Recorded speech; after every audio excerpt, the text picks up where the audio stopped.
हिला के भाभी के संग होली में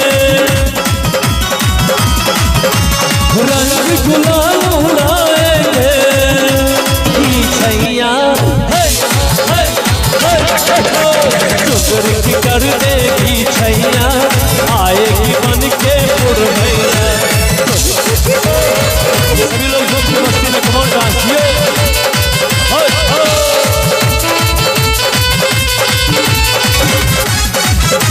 या तो आई बचपन की घड़ियां झिलमिल हो गई है अखियां, या तो आई बचपन की घड़ियां नए सफर में लग जाएगी प्यार के इनको। और क्या जचते हैं देखो कैसे मोहन भैया। और जब तक मोहन जी के गार्जियन 1001 रुपया लेके नहीं आएंगे बिट्टू जी तब तक गाड़ी को आगे नहीं बढ़ाइएगा। और जचते हैं देखो कैसे मोहन भैया, जचते हैं देखो कैसे मोहन भैया, राम जी बिहार चले सीता मैया।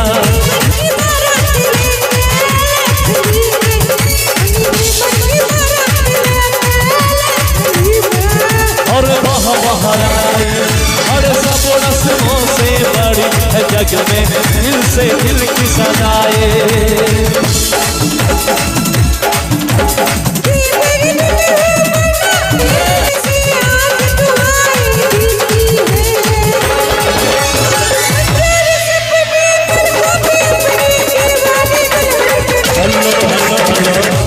हेलो भैया बताइए, गाड़ी पे 10 आदमी है, आप 5 दिए हैं, ये कक्को को होगा पता चलेगा 50-50। नहीं हो पाएगा, नहीं हो पाएगा। दीदी अच्छा, जी कहाँ है? दूल्हे राजा के दीदी जी कहाँ है? आप लोग भी निकालिए। अभी नहीं बताएंगे कहाँ है, जीजा जी को पूछिए कहाँ है। और दूल्हे राजा के जीजा जी। चलिए ये खुशी की बात होती है क्योंकि बराबर हम आपके द्वार पे नहीं आते हैं और ये हम लोग का हक बनता है ना, सगुन बनता है। पवन भैया आइए गाड़ी को आगे बढ़ाइए आराम आराम से। बिट्टू जी आराम आराम से गाड़ी को पहले रोड पे कर लीजिए, पहले गाड़ी को रोड पे कर लीजिए।